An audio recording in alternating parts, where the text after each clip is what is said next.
Alright guys, Troy Bilt Bronco. I've had this mower for about 10 years and it would not start.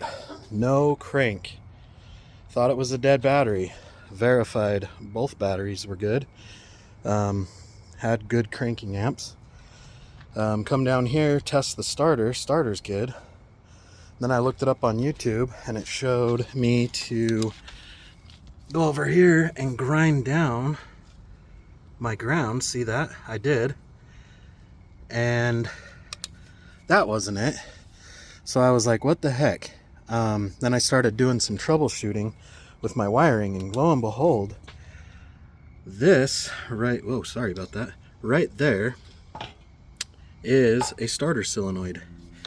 Mine, sorry about this lighting, mine was tucked up way back up in here.